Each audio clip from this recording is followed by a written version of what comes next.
నమస్కారం. నేను doctor Sharath Babu Neelagiri, consultant orthopaedic surgeon in Hyderabad. ఈరోజు వైటమిన్ డి గురించి మనం తెలుసుకుందాం. వైటమిన్ డి అనేది మనకు చాలా ప్రధానంగా మన బోన్ స్ట్రెంగ్త్ మెయింటైన్ చేయడానికి ఉపయోగపడుతుందన్నమాట.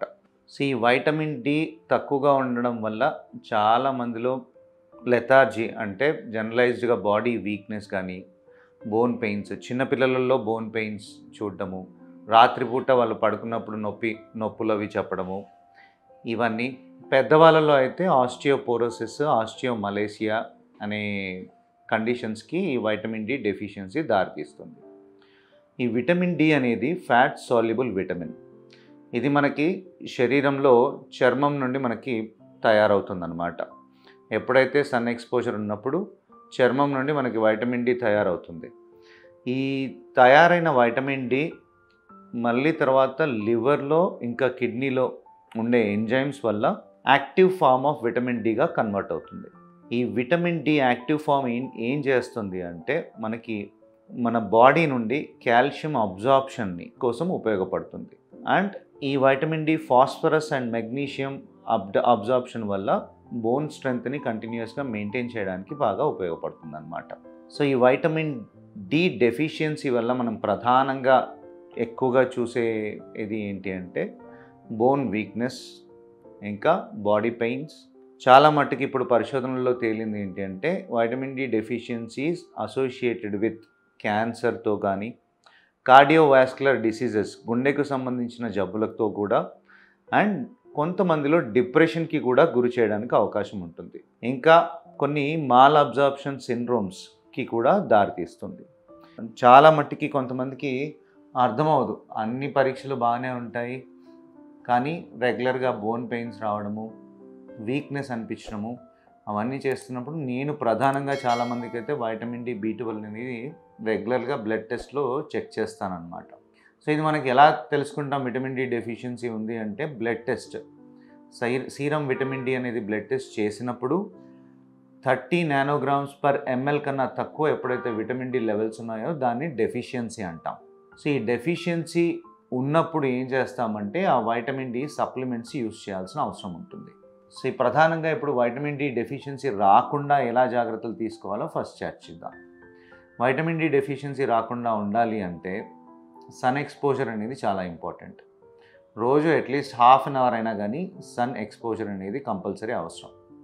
అట్లీస్ట్ మన 40 to 50% ఆఫ్ ద బాడీ సన్కి ఎక్స్పోజ్ అయినప్పుడే మనకు తగినంతగా వైటమిన్ డి చర్మం నుండి మనకి ఆటోమేటిక్గా అది ఉత్పత్తి అవుతుంది. ఇంకా వైటమిన్ డి ఎక్కువగా ఉండే ఫుడ్స్ తీసుకోవడం చాలా ఇంపార్టెంట్. ఎగ్స్ కానీ, లేదు అంటే fatty fish liver oils, cereals, ఇంకా ఎగ్ యోక్, ఇట్లాంటివన్నీ రెగ్యులర్గా మన డైట్లో ఉండేలాగా చూసుకోవాలి. సో ఈ వైటమిన్ డి డెఫిషియన్సీ ఉందని నిర్ధారణ అయిన తర్వాత ఎలా ట్రీట్ చేస్తామంటే ఎప్పుడైతే 30 nanograms/ml కంటే తక్కువగా ఉన్నప్పుడు ఈ వైటమిన్ డి సప్లిమెంట్స్ యూస్ చేస్తాం. ఎలా యూస్ చేస్తాము? కొంతమందికి మరీ తక్కువగా ఉన్న వాళ్ళకి ఒక డోస్ ఆఫ్ ఇంజెక్షన్, ఒక shot of injection, 6 lakhs international units of injection, vitamin D injection ఒకసారి తీసుకుంటాం. తర్వాత రెగ్యులర్గా ఈ 30 nanograms/ml వరకు ఈ వైటమిన్ డి రీచ్ అయ్యే వరకు ఏజ్ని బట్టి, వాళ్ళ కండిషన్ని బట్టి మనం వైటమిన్ డి సప్లిమెంట్స్ యూజువల్గా 6000 ఇంటర్నేషనల్ యూనిట్స్ పర్ డే, రోజు 6000 international units per day tablets తీసుకోవడం కానీ, లేదు అంటే 60,000 international units weekly once tablets తీసుకుని అది 30 nanograms/ml రీచ్ అయ్యే వరకు అలాగా వాడిన తర్వాత మెయింటెనెన్స్ డోస్ అంటాం. మెయింటెనెన్స్ డోస్ కూడా 800 నుండి 1000 nanograms/ml వరకు మనం మెయింటెనెన్స్ డోస్ తీసుకోవాల్సి ఉంటుంది. సో ఈ రిస్క్ కేటగిరీ ఎవరుంటారు ఎక్కువగా అంటే 65 సంవత్సరాల పైబడిన వాళ్ళల్లో వైటమిన్ డి డెఫిషియన్సీ ఎక్కువగా ఉండే అవకాశం ఉంటుంది.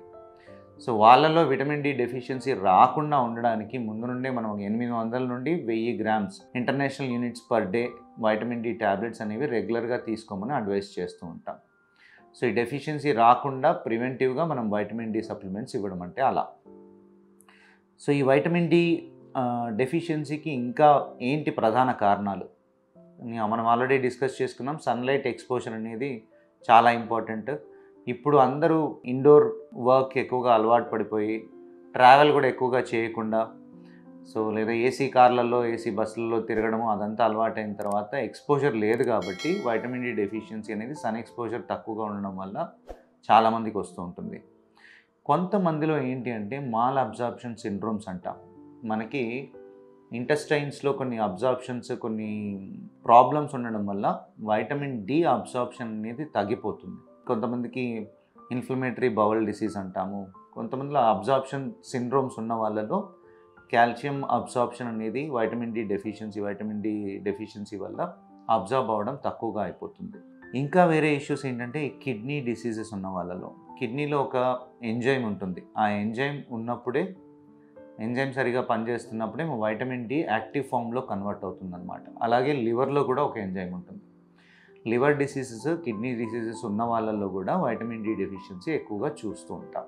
సో ఈ వైటమిన్ డి అనేది మనకు చాలా ఇంపార్టెంట్. వైటమిన్ డి డెఫిషియన్సీ రాకుండా ప్రివెంటివ్గా కొద్దిగా ఏజ్ పైబడిన వాళ్ళు, 60 సంవత్సరాలు పైబడిన వాళ్ళు డైలీ మెయింటెనెన్స్ డోస్ తీసుకోవడం చాలా ఇంపార్టెంట్. ఈ డెఫిషియన్సీ ఉండడం వల్ల ఈ ఏజ్లో ఏంటంటే ఆస్టియోపోరోసిస్కి దారితీస్తుంది. ఆస్టియోపోరోసిస్ అంటే ఎముకలో పటుత్వం బాగా తగ్గిపోవడం. ఇలాంటి వాళ్ళలో ఏంటి రిస్క్ ఉంటుందంటే ఫ్రాక్చర్స్ అవ్వడానికి ఈజీగా, చిన్న ట్రివియల్ ఫాల్, చిన్న ట్రిప్ అయినా కానీ, చిన్నగా పడ్డా కానీ ఈ తుంటి దగ్గర, మోచేయి దగ్గర ఎక్కువగా ఫ్రాక్చర్స్ అవ్వడానికి అవకాశం ఉంటుంది. వీటిని ఆస్టియోపోరోటిక్ ఫ్రాక్చర్స్ అంటాం. సో వైటమిన్ డి అనేది మనకి డైలీ యాక్టివిటీస్ మనం యాక్టివ్గా ఉండడానికి అండ్ మన బోన్స్ స్ట్రాంగ్గా ఉండడానికి చాలా చాలా ఇంపార్టెంట్. ఈ డెఫిషియన్సీ ఉందా లేదా ఎవ్రీ 6 monthsకి మనం బ్లడ్ చెక్ చేసుకుని, సింపుల్ బ్లడ్ చెక్ చేసుకుని దానికి సప్లిమెంట్స్ తీసుకోవడం అనేది చాలా అవసరం.